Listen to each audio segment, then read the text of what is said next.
চলে আসলাম রাজু ভাইয়ের কাছে কিছু ওষুধ নেওয়ার জন্য। অনেক দিন পর দেখা আমার বড় ভাইয়ের সঙ্গে। বড় ভাই বলেন কিছু স্বাস্থ্য বিষয় নিয়ে, এবং রোজার মাসে রোজা রাখতেছি। আগে রোজা করতে পারতাম না, এখন ব্যাকটি রোজা করতেছি, ইনশাল্লাহ নামাজও করতেছি। যাক, ইনশাআল্লাহ রাজীব ভাই আসছে। আসসালামু আলাইকুম রহমতুল্লাহ। সবাইকে আমার পক্ষ থেকে সালাম এবং অভিনন্দন, মাহে রমজানের শুভেচ্ছা এবং ভালোবাসা সকলের জন্য। তো রাজীব ভাই আসছে কিছু কিছু রোগের জন্য, আমার প্রাণের ভাই। সবাই রাজীব ভাইকে সাপোর্ট করবেন, এবং যেটা ভাই বললো যে রমজান মাসে কীভাবে রোজা রাখবো, কীভাবে কী করবো। আসলে রোজার মাসে যদি রোজা রাখেন, আপনি শারীরিকভাবে অনেক সুস্থ থাকবেন, আলহামদুলিল্লাহ অনেক রোগ থেকে আপনি বাঁচবেন।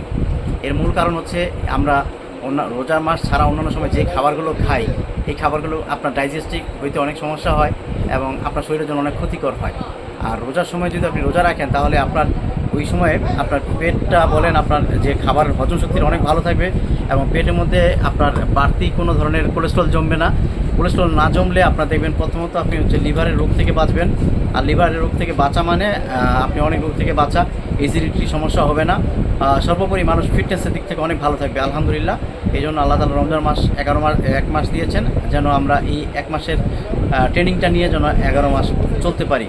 তো ইনশাআল্লাহ আমরা এইভাবে চলি, এবং রাজীব ভাইকে অনেক অনেক ধন্যবাদ এবং ভালোবাসা রইল। আপনাদের প্রতি অনেক শুভেচ্ছা ইনশাআল্লাহ। আসসালামু আলাইকুম। ওয়ালাইকুম সালাম। সবাই চলে আসবেন মাজু খান পশ্চিমপাড়া বেসিক গার্মেন্টসের সামনে, জনসেবা কর্নার, রাজু ভাইয়ের ডাক্তারের দোকান। যে কোনো পরামর্শ, যে কোনো ওষুধ, যে কোনো সেবার জন্য সে জন্য নিয়ত থাকে জনগণের সেবা করার জন্য। সবাইকে আসসালামু আলাইকুম।